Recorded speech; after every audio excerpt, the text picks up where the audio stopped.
నమస్కారం వార్తలకు స్వాగతం. ముందుగా ముఖ్యాంశాలు. కేంద్ర మంత్రి కిషన్ రెడ్డి మీడియా సమావేశం, పలు అంశాలపై వివరణ. YCP leader Kakani Govardhan Reddy media సమావేశం, పలు అంశాలపై వివరణ. కిషన్ రెడ్డి మీడియా సమావేశం నిర్వహించారు. ఈ సందర్భంగా పలు అంశాలపై ఆయన మాట్లాడారు. సుప్రీంకోర్టు జడ్జిమెంట్ ఇచ్చింది. ఆ రోజు నామినేషన్ బేసిస్ లో ఇచ్చినటువంటి బొగ్గు గనులన్నిటిని కూడా సుమారు 204 బొగ్గు గనులు ఉన్నాయి. వాటన్నిటిని కూడా రద్దు చేసి చర్యలు తీసుకోవడం జరిగింది. ఆ రోజు సుప్రీంకోర్టు చెప్పింది, ఈ గనులు ఏవైతున్నాయో, భూగర్భ సంపద ఏతున్నదో వ్యక్తులకు సంబంధించింది కాదు, ఇది ప్రజలకు చెందాలి. కాబట్టి ఎవరికి పడితే వాళ్ళకి ఇష్టారాజ్యంగా ఇవ్వకూడదు అనేటువంటిది ఆ రోజు సుప్రీంకోర్టు చెప్పింది. అందుకే ఈరోజు అదేవిధంగా సుప్రీంకోర్టు ఇచ్చినటువంటి తీర్పుతో కేంద్ర ప్రభుత్వము దీన్ని ఓపెన్ యాక్షన్ లో ఇవ్వాలి. రాజకీయ నాయకులకు, పార్టీ అనుయాయులకు ఇవ్వకూడదు. అది కూడా పారదర్శకతో, ట్రాన్స్పరెన్సీతో ఈ యొక్క బొగ్గు గనులు కానీ, మిగతా గనులు కానీ, మైన్స్ కానీ ఇవ్వాలని చెప్పి సుప్రీంకోర్టు తీర్పు స్ఫూర్తితో కేంద్ర ప్రభుత్వం చాలా పారదర్శకంగా ఈరోజు బొగ్గు గనుల వేలం వేస్తున్న విషయాన్ని మనం చేస్తా ఉన్నాను. దాన్ని ఈరోజు టీఆర్ఎస్ పార్టీ తప్పుపడతా ఉంది. ఇప్పటి వరకు మేము 9 రౌండ్స్ బొగ్గు గనులను వేలం వేశాము. 107 బొగ్గు గనులు వేలం వేస్తే రాష్ట్ర ప్రభుత్వాలకు కావచ్చు, ప్రజలకు కావచ్చు, సుమారు 37,000 కోట్ల రూపాయల ఆదాయం వచ్చింది. ఇందులో ఒక్క రూపాయి కూడా కేంద్ర ప్రభుత్వం తీసుకోదు. ఆన్ రికార్డు చెప్తా ఉన్నాను. బొగ్గు గనులు వేలం వేస్తే కేంద్ర ప్రభుత్వానికి ఒక్క రూపాయి రాదు. రాయల్టీ రాష్ట్ర ప్రభుత్వానికి వస్తుంది. 14% స్టేట్ గవర్నమెంట్కి వస్తుంది. సెంట్రల్ గవర్నమెంట్ ఏం రాదు. డిస్ట్రిక్ట్ మినరల్ ఫండ్కి వెళ్తుంది డబ్బు. ఒక ట్రస్ట్ ఉంది. ఇంకా ఫ్యూచర్ లో దేశంలో మైన్స్ ఎక్స్ప్లోరేషన్ కోసము ఒక ట్రస్ట్ ఏర్పాటు చేశాం. ఆ ట్రస్ట్ కు కొంత పర్సెంట్ వెళ్తుంది. కానీ కేంద్ర ప్రభుత్వం ఒక్క రూపాయి తీసుకోదు. ఏదో కేంద్ర ప్రభుత్వం తీసుకుంటుంది. ఆన్ రికార్డ్ చెప్తా ఉన్నాను బొగ్గు మంత్రిగా. కేంద్ర ప్రభుత్వం తీసుకుంటుంది, కేంద్ర ప్రభుత్వం ప్రైవేటైజేషన్ చేస్తుంది. అర్థం పర్థం లేకుండా మాట్లాడుతున్నారు. ఎక్కడెక్కడైతే ఉదాహరణకు ఈరోజు ఒరిస్సాలో సంవత్సరానికి 36,000 కోట్ల రూపాయలు ఈ యొక్క మైన్స్ ద్వారా ఆ రాష్ట్రానికి ఆదాయం వస్తుంది. 36,000 crores. ఎవరికి వస్తుంది ఆ డబ్బు? ప్రజలకు. కేంద్ర ప్రభుత్వానికి ఎవరికి రాదు. సంక్షేమ కార్యక్రమాలు కానీ, అన్ని కానీ, అభివృద్ధి కానీ జరుగుతుంది. అంతకుముందు ఎక్కడ పోయేది? డబ్బంతా కూడా కాంగ్రెస్ పార్టీ నాయకుల జేబులలోకి వెళ్ళేది. ఈరోజు సుప్రీంకోర్టు ఇచ్చినటువంటి తీర్పు కారణంగా అత్యంత పారదర్శకతో మేము ఈరోజు ఈ యొక్క మైన్స్ కానీ, కోల్ మైన్స్ కానీ, ఇతర మైన్స్ కానీ ఓపెన్ యాక్షన్ ద్వారా వేలం వేయడం ద్వారా ప్రజాధనాన్ని మేము దుర్వినియోగం కాకుండా ఆపుతా ఉన్నాము. చెప్పాను కదా, ఒక్క ఒరిస్సా ప్రభుత్వానికి సంవత్సరానికి 36,000 కోట్ల రూపాయలు మైన్స్ ద్వారా ఈరోజు ఆదాయం వస్తుందంటే అర్థం చేసుకోవచ్చు. కాబట్టి అర్థం పర్థం లేకుండా రాజకీయ నిరాశ నిస్పృహలతో పార్లమెంట్ ఎన్నికల్లో ఓడిపోయేమైనటువంటి దుగ్ధతో ఈరోజు మరి మాట్లాడితే సరిపోదు. నేను సింగరేణి కార్మికులకు బహిరంగంగా నేను హామీ ఇస్తున్నాను.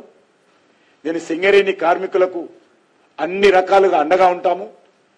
ఎక్కడ కూడా సింగరేణిని, ఎందుకంటే కేటీఆర్ కు, కేసీఆర్ కు ఏదైనా బాధ్యత ఉందో లేదో కానీ సింగరేణిని రక్షించాల్సినటువంటి బాధ్యత 49 షేర్ హోల్డర్ గా కేంద్ర ప్రభుత్వానికి మాత్రం ఉందనే విషయాన్ని మనం చేస్తా ఉన్నాం.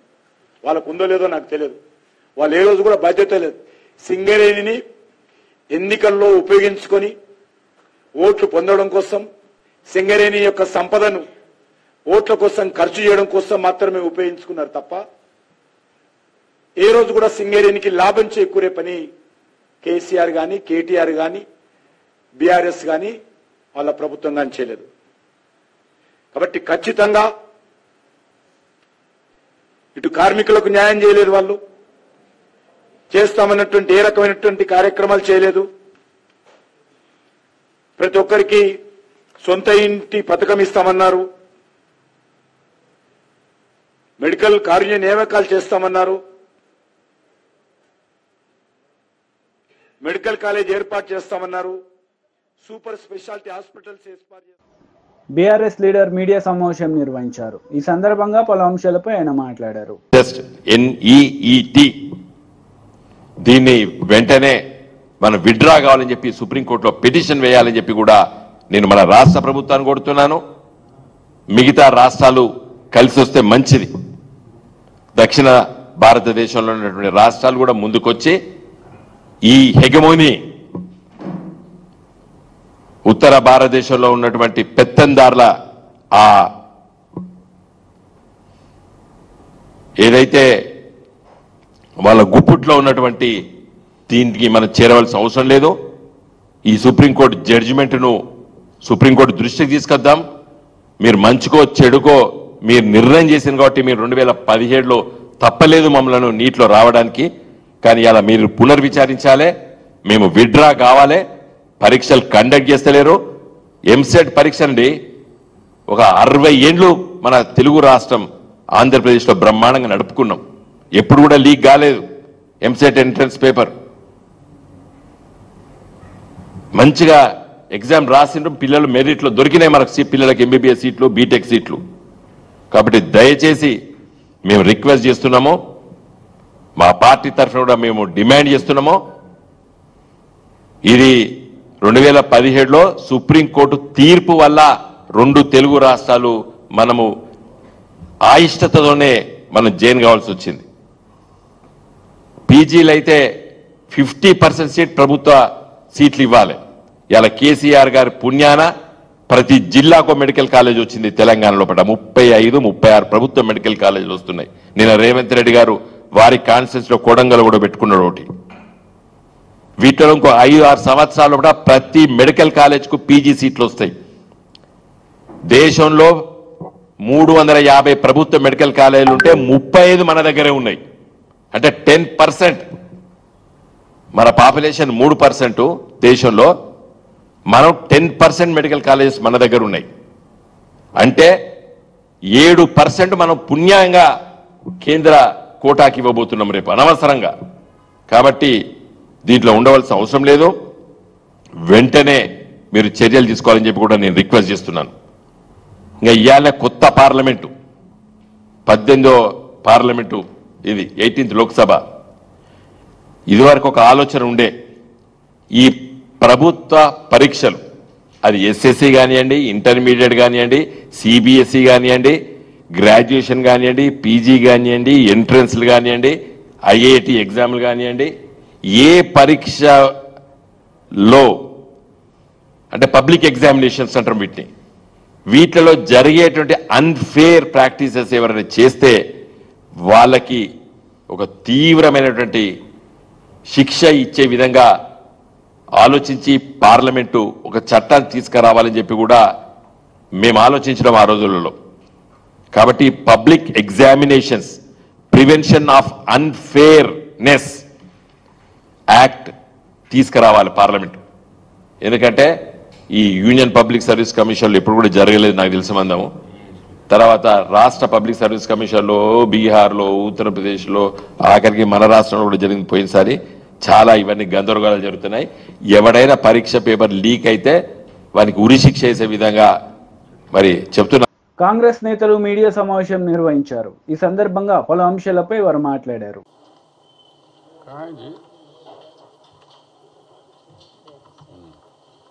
కోకా పాయింట్లో మీకు 11 ఎకరాల భూమి తీసుకున్నారు, అంత కాస్ట్లీ ల్యాండ్.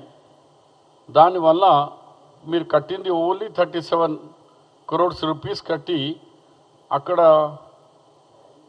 1100 కోట్లు అంటే 1100 crores రూపీస్ ఒక వాల్యుబుల్ ల్యాండ్ను మీరు 37 crores పెట్టి తీసుకున్నారు.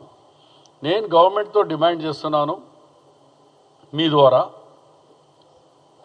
ఏంటంటే కాంగ్రెస్ పార్టీ కూడా డిమాండ్ చేస్తుంది, ఆ 37 అది కోకాపేటలో ఆయన అలాట్ చేసుకున్న ల్యాండ్ అది ఇమ్మీడియట్లీ గవర్నమెంట్ టేక్ ఓవర్ చేసుకోవాలా, చేసుకొని దాన్ని వేలం పాటించి ఆ డబ్బులు వచ్చినాయి అన్నీ కూడా మన ఈ రైతులకు ఇప్పుడు రుణమాఫీ దాంట్లో డబ్బులు కడితే మన ప్రభుత్వానికి ప్రజల మీద భారం కూడా తక్కువ పడుతుంది, మనకి ఇంట్రెస్ట్లో లోన్ తీసుకొచ్చేది కూడా తక్కువ పడుతుంది. ఎందుకంటే పార్టీ ఖతమైపోయింది వాళ్ళది. 37% నుంచి 16% ఓట్స్ ఉన్నాయి, 8 ద్వారా డిపాజిట్ లేవు. అలాంటి చోట వాళ్ళు ఒకటే చోట ఆల్రెడీ టీఆర్ఎస్ ఆఫీస్ ఉంది వాళ్ళకు. కాంగ్రెస్ హయాంలో నేను క్యాబినెట్ ఉన్నప్పుడే అది ఇచ్చినాం. ఇప్పుడు ఏం అవసరం ఉంది వాళ్ళకు? అంత పెద్ద కోకాపేటలో అంత కాస్ట్లీ ల్యాండ్ 11 ఎకరాలు. ఆ ల్యాండ్ను ఇమ్మీడియట్లీ గవర్నమెంట్ టేకప్ చేసుకోవాలా. దాన్ని మా కాంగ్రెస్ పార్టీ స్వతంత్రం ఇచ్చిన కాంగ్రెస్ పార్టీ ఈ గాంధీ భవన్ రెంటెడ్ బిల్డింగ్ అక్కడ ఇచ్చిన మహాత్మా గాంధీ ఐడియాలజీ అది ట్రైనింగ్ సెంటర్. మాకు ఇప్పటివరకు ఆఫీస్ లేదు. ఆఫీసు కడితే అది గవర్నమెంట్కు డబ్బులు కడితే కోర్టుకు పోయింది, సుప్రీంకోర్టులో గవర్నమెంట్ ఇచ్చిన ల్యాండ్కు హౌసింగ్ బోర్డు అని క్యాన్సిల్ చేశారు. ఇప్పటివరకు కాంగ్రెస్కు లేదు. మీకు ప్రతి జిల్లాలో ల్యాండ్ అలాట్ చేసుకున్నారు, కోట్లాది రూపాయలు ల్యాండ్ ఎడ్ చేసుకున్నారు.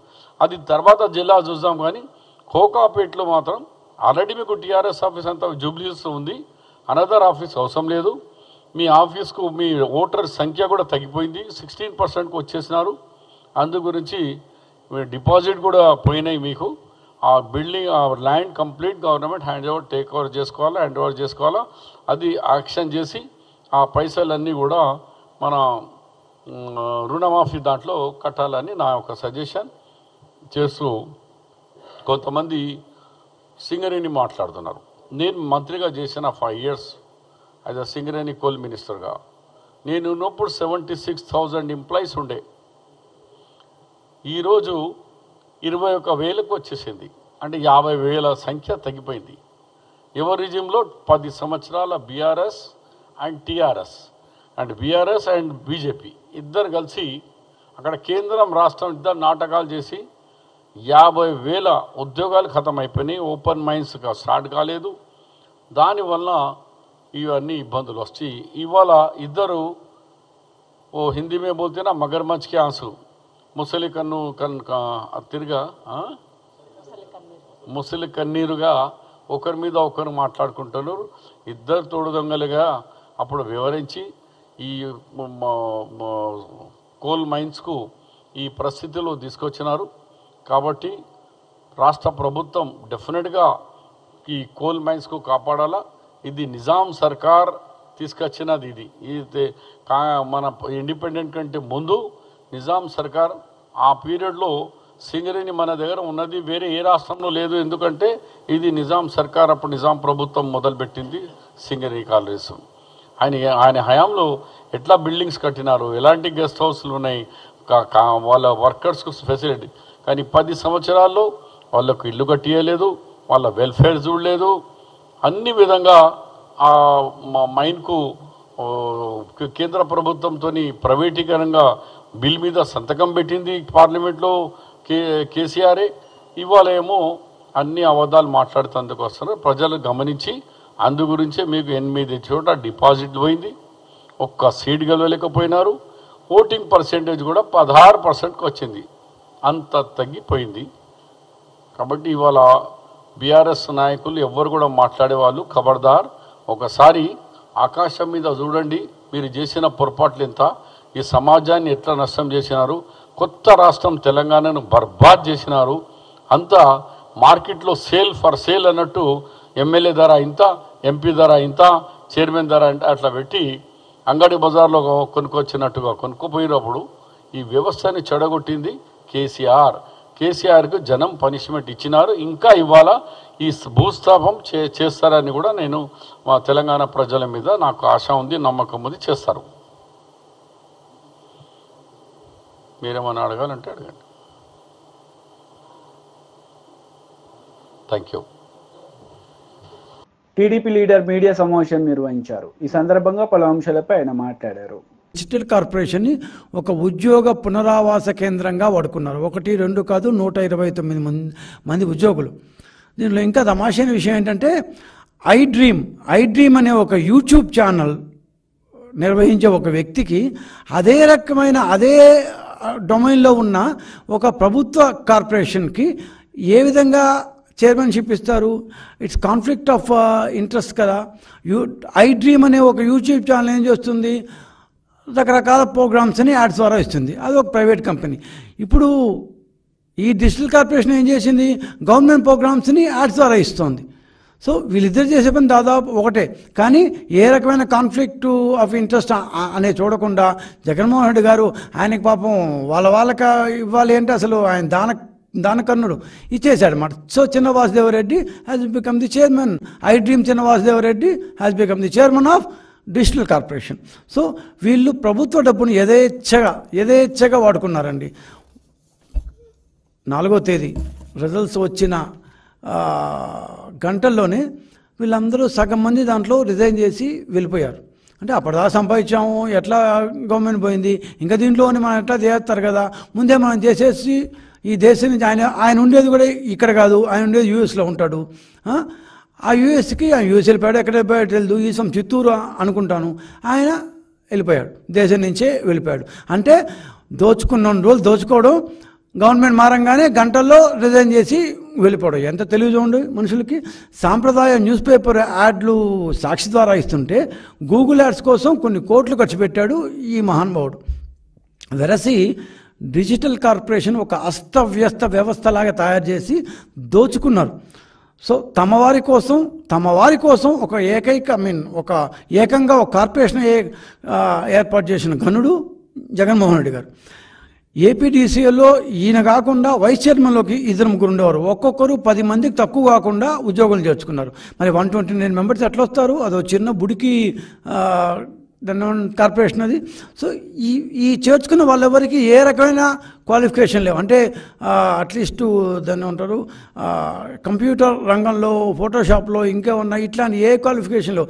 ఇంటర్మీడియట్, గ్రాడ్యుయేట్లు ఇంకా తక్కువ వాళ్ళు కూడా చేర్చుకున్నారు. సో ఎంత ఘోరంగా చేశారంటే చివరికి చైర్మన్, వైస్ చైర్మన్ ఇళ్లల్లో పిల్లలకి ట్యూషన్ చెప్పే మాస్టర్లకు కూడా ఇక్కడ ఉద్యోగులుగా చూపించి వాళ్ళకు కూడా ఈ డిజిటల్ కార్పొరేషన్ ద్వారా జీతాలు లభించారు. ఇళ్లల్లో పనిచేసే వాళ్ళను, రకరకాల పనిచేసే వాళ్ళను కూడా ఇక్కడ చూపించి వాళ్ళకు కూడా జీతాలు చెల్లించారు. అందుకే 129 మందిలో 42 మంది అసలు ఎప్పుడూ ఆఫీస్కి రారు. ఏమంటే వాళ్ళు ఎక్కడెక్కడో ఉంటారు, వాళ్ళ పేర్లతో వీళ్ళు ఇక్కడ ఫేక్ ప్రొఫైల్ సృష్టించి వాళ్ళకు జీతాలు ఇచ్చారు. ఈ కార్పొరేషన్లో ఇంకొక తమాష కూడా ఉంది. కపుల్ పాలసీ అంటే భార్యాభర్తల పాలసీ. ఈ కపుల్ పాలసీ కింద ఏమంటే భార్యాభర్తకి ఇద్దరికీ ఉద్యోగాలు ఇస్తారంట వాళ్ళ కార్యకర్తలు భార్యాభర్తలకి. కానీ భర్త ఉద్యోగానికి వస్తే చాలు, భార్య ఉద్యోగానికి రానక్కర్లేదు. మనవాళ్ళు కదా, ఏమన్నా చేసుకోవచ్చు. ఇంకోటి ఉంది ఫ్యామిలీ పాలసీ. దీంట్లో ఈయనెవరో ఒక సిస్టమ్స్ మెయింటైన్ చేసేవాళ్ళంట. అతని కుటుంబ సభ్యులకి అదనంగా 3 ఉద్యోగాలు ఇచ్చారు. అతను ప్లస్ ఇంకొక 3 ఉద్యోగాలు. అంటే family policy. So couple policy వేరే. ఎంత మంచి హెచ్ఆర్ పాలసీలో కపుల్ పాలసీ వేరే, ఫ్యామిలీ పాలసీ వేరే. అట్లా ఈ టైప్లో వాళ్ళందరికీ ఉద్యోగాలు ఇస్తూ వచ్చారు. ఇంకోటి ఏమంటే ఒకే పని చేసేవారికి ఒకే జీతం ఉండదు. ఒకరికి 70,000 ఉంటుంది, ఒకటి 43,000 ఉంటుంది, ఒకటి 18,000 ఉంటుంది, ఒకటి 23,000 ఉంటుంది. సో వైస్ చైర్మన్ ఇష్టం వచ్చిన వైస్ చైర్మన్ పెట్టుకుంటాడు, చైర్మన్లు ఇష్టం వచ్చి చైర్మన్ పెట్టుకుంటాడు, వైసీపీ నాయకులు ఇష్టం వచ్చాడు. ఎవరికి కావాలంటే వాళ్ళకి ఈ యొక్క దీంట్లో ప్రభుత్వ కార్యకలాపాల ప్రచార నిమిత్తం అంటూ కేవలం జగన్మోహన్ రెడ్డి వ్యక్తి పూజ చేశారు దాదాపు 5 సంవత్సరాల పాటు.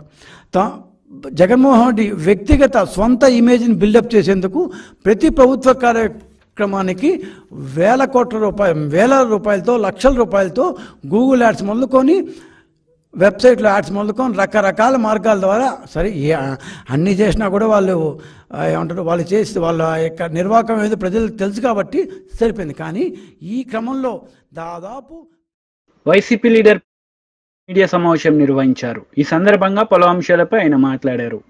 ఇందుకు పరాకాష్ట ఈరోజు ఒకసారి చూస్తే నిన్న జరిగినటువంటి ఉదంతం తోటపల్లి గూడూరు మండలానికి సంబంధించి సర్వేపల్లి నియోజకవర్గంలో కోడూరు గ్రామంలో అక్వా రైతు కావలరెడ్డి రంగారెడ్డికి సంబంధించినటువంటి దాదాపు 50 లక్షల రూపాయల విలువ చేసేటువంటి ఏరియేటర్స్ ఉన్నటువంటి ఆ గోడౌన్ని దుండగులు తగలబెట్టడం జరిగింది. గత కొద్ది రోజులుగా కవింపు చర్యలకు పాల్పడుతున్నారు. పక్కన ఉన్నటువంటి తెలుగుదేశం పార్టీకి సంబంధించినటువంటి నాయకులు అనేక సందర్భాలలో పోలీసులకి ఫిర్యాదు చేయడం జరిగింది.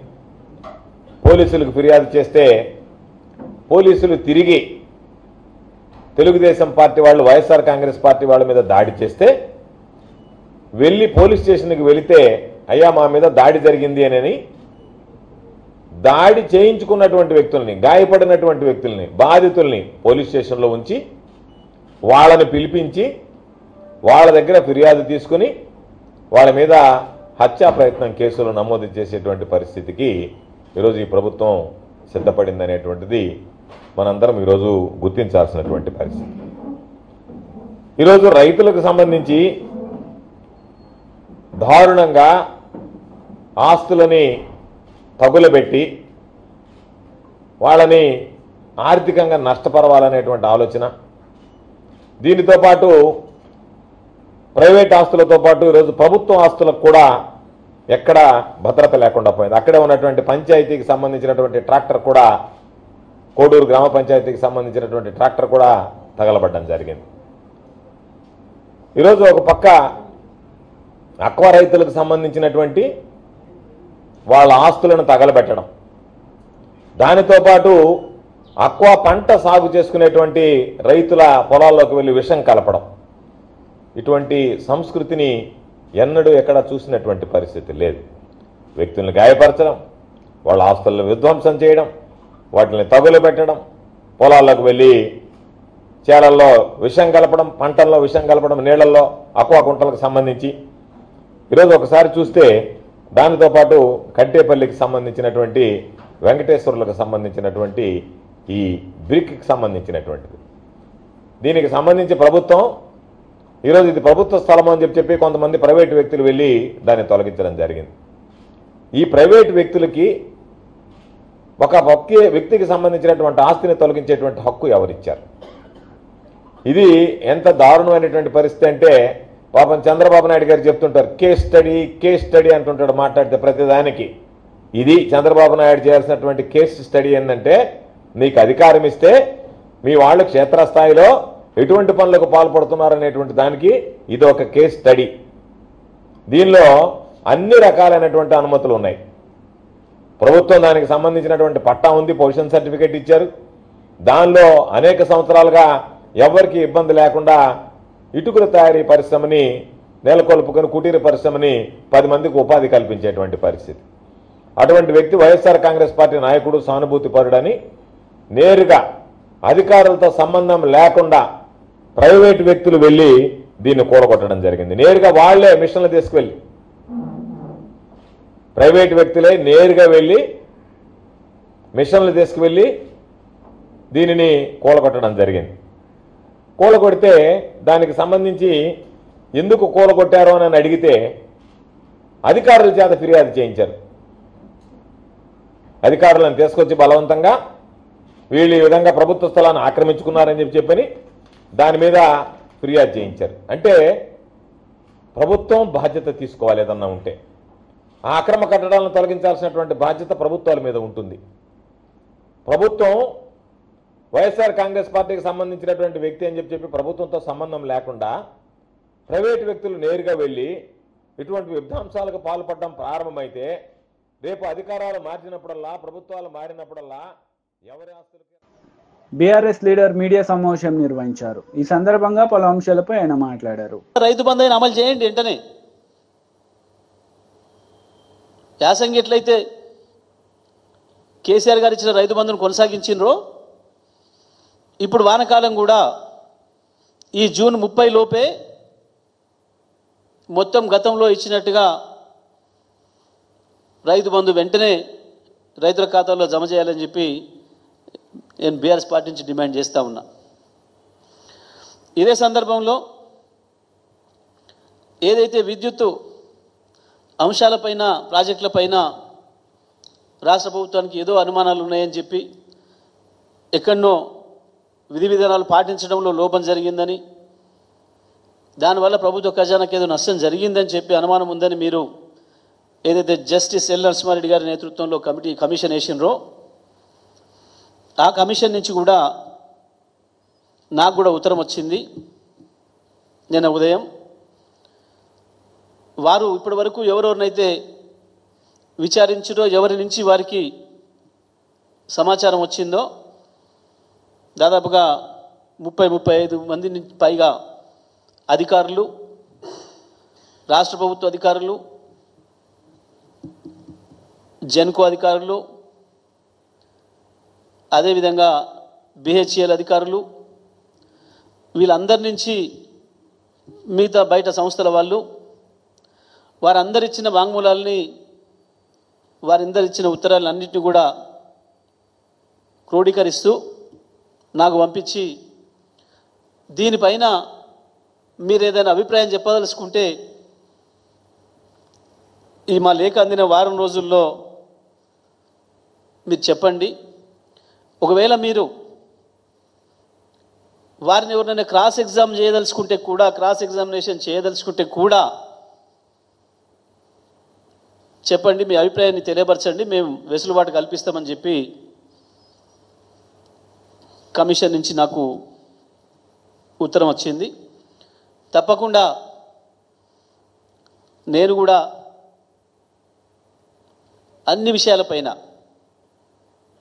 నాకున్న సమాచారాన్ని ఇస్తా. అదేవిధంగా ఇప్పుడు ఈ కమిషన్ ముందట ఎవరెవరైతే వాంగ్మూలాలు ఇచ్చి ప్రజల్లో ఒక లేనిపోని అనుమానాల్ని, అపోహల్ని సృష్టించడానికి ప్రయత్నం చేసినరో,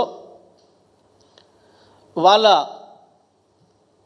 స్వయం జనిత ఆలోచనలు, వాళ్ళ ఊహల నుంచి ఆలోచనలు చేసి గత ప్రభుత్వం పైన బురద జల్లే ప్రయత్నం చేసినరో, వాళ్ళందరి వాంగ్మూలాల్లో ఉన్న తప్పులేందో కూడా స్పష్టంగా కమిషన్కు వివరించడానికి నేను ఈ అవకాశాన్ని వినియోగించుకుంటా. వారిచ్చిన ఉత్తరం అందిన వారం రోజుల లోపల తెలియజేయమని చెప్పిండ్రు. వారిచ్చిన ఉత్తరం నిన్న ఉదయం 11 గంటలకు నాకు సూర్యాపేట క్యాంప్ ఆఫీసులో వస్తే సాయంత్రం నాకు చేరింది. ఈ వారం రోజుల్లోనే నేను తప్పకుండా అవకాశాన్ని తీసుకొని వీరు ఎవరెవరు ఏం చెప్పిండ్రు ఇందులో. వార్తలు ముగించే ముందు ముఖ్యాంశాలు మరోసారి. కేంద్ర మంత్రి కిషన్ రెడ్డి మీడియా సమావేశం, పలు అంశాలపై వివరణ. YCP leader Kakani Govardhan Reddy media సమావేశం, పలు అంశాలపై వివరణ. ఈ వార్తలు ఇంతటితో సమాప్తం. తిరిగి ప్రసారమయ్యే వార్తల్లో మళ్ళీ కలుద్దాం. అంతవరకు సెలవు. నమస్తే.